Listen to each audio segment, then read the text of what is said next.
Welcome technophiles and retro fanatics. This is Tiger Bomb Tech. I'm Dwayne, and today I'm going to show you how to replace the battery in your Dreamcast.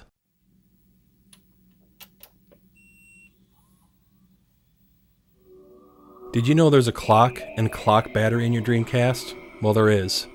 Dreamcasts aren't getting any younger, and those batteries are starting to wear out.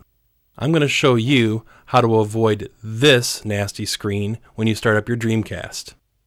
You're going to need a soldering iron, a couple of screwdrivers, and steady hands.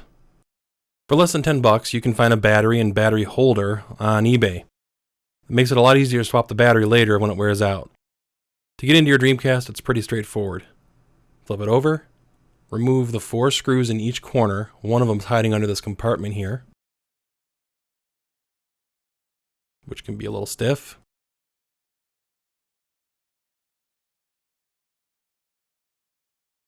There we go. Yeah, it wasn't that hard. I just have fat fingers. Each of these 4 screws can be removed with standard Phillips head screwdriver. And once you get the last screw out, flip it back over. Once the top's removed, you see a lot of electronics in there for the power supply. Don't touch any of that stuff. You won't need to. But in the front is a little battery. Now, they don't all have this blue surround on them, but they're all coin cell shape. That's what we're going to desolder and replace with either a battery or battery holder. The process is the same for both.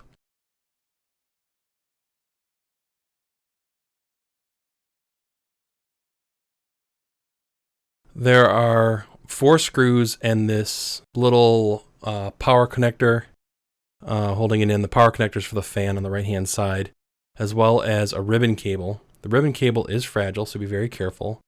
Getting the power connector off is a little bit more difficult than it might be for some of you. I just chose to use a spudger and a screwdriver to pry it out. It's not as hard as I'm making it look here. With the power cable for the fan out of the way, we're going to remove 4 screws that hold in the circuit board here. The plastic plate on the front doesn't come out with the circuit board. It's kind of tucked under some shielding, so we're not going to worry about that. So remove these 4 screws with the right size screwdriver. And with a little convincing, the circuit board should come right out. Be careful not to be too rough when you remove the circuit board. Again, that ribbon cable is pretty fragile. I removed the ribbon cable from the top connector on the circuit board itself. I think it's actually easier, as you'll see later, to remove the ribbon cable from the bottom connection going into the main Dreamcast unit. Some ribbon cables have a plastic tab that you lift to release it, like you might find on a display connection ribbon cable. This just slides in and out. Pull it gently straight up. Again, I recommend pulling out at the bottom. Pull it straight out carefully. Don't bend or pinch anything. You're good to go. Here's the battery. There's 3 solder points that we have to worry about. None of them are really huge. There's not a lot of solder to remove. And if you are replacing it with a battery holder, same form factor, and there's only one way that it fits, but it is an exact replacement. If you're just replacing the battery, the process is the same.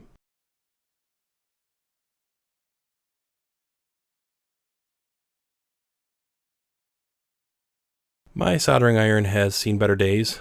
If you have a semi-decent soldering iron, you should be able to loosen the solder and remove the battery with a little bit of pressure. All I'm doing is kind of pinching the battery as I apply heat to the solder points. As long as you're not touching the main metal connector, you're not going to feel any of that heat if you apply 15 watts, no more than 30 to each solder point. Eventually the solder point will pop off, but it's going to leave some solder behind in the mounting holes, and we're going to have to clean those out. I tried a desoldering braid as well as this little desoldering vacuum gadget here. I found it easiest to use a helping hands kind of device to hold the board vertically, apply heat to one side while using the vacuum device on the other. Maybe if you're better at soldering or desoldering, you could do it a lot better or faster than I could, but with a little bit of effort, it just sucked all the extra solder out of the solder points. So we have a nice clean place to mount the new battery holder or battery. And here we are, nice and clean. We got a close-up of the clean solder points. I suppose if you want to leave the solder in there and just heat them up as you press in the new holder, you could do that too. I just thought it'd be easier to start clean. It just mounts into these 3 holes. There's only one way that it fits. There's 3 prongs. I found it pretty easy just to press in place and then set it down and let the table hold it in place while I drop some solder into the 3 points. The 2 points on the front are the positive, the single point on the back is the negative, and with a little bit of heat, we just use a little bit of solder on each point. And there is the negative. That really is it.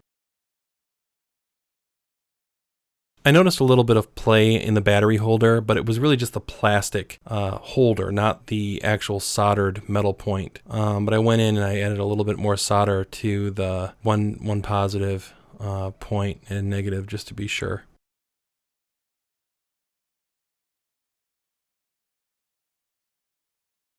I got my voltmeter out to test the voltage on each of the positive points to the negative. I should get about 4 volts there with the correct battery. I also did continuity tests on a few grounds, just in general to make sure that I didn't cook anything. That soldering iron, as you saw, isn't the greatest in the world. Now, once everything's soldered back together, you've tested it to make sure you have the correct voltage, nothing's loose. We're going to reattach the ribbon cable. Here, I tried reattaching it at the top. Really, it's probably easier just to disconnect it at the bottom and install the bottom cable. It's not blocked at all by the board when you reinstall it with the bottom connector, as you'll see here. I actually ended up taking it out, connecting the top, and just popping it into the bottom, and it was significantly easier. Once the board's in place, everything's lined up correctly, remember to reattach the little power cable here for that fan. You definitely don't want your Dreamcast to overheat. In fact, it might be a good opportunity before you put the cover on it to make sure the fan is operating correctly. Reinstall the 4 screws that hold the board in place. Make sure everything's in there nicely before you get that top screwed in. Replacing the top is just as easy as removing it. Put it in place, make sure no wires are in the way, put the 4 screws in, and slide the modem or network adapter, if you're lucky enough to have one, back into place. And now the moment of truth. The light turns on, Dreamcast powers up, you see the logo. You will see the date screen again because even with the new battery we haven't set the date yet. So we're going to go in here and set the date to today.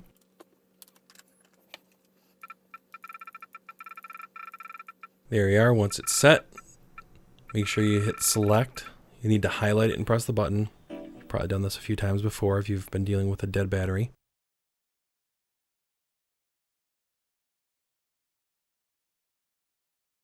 Once we're confirmed the date's correct, let's turn the power back off.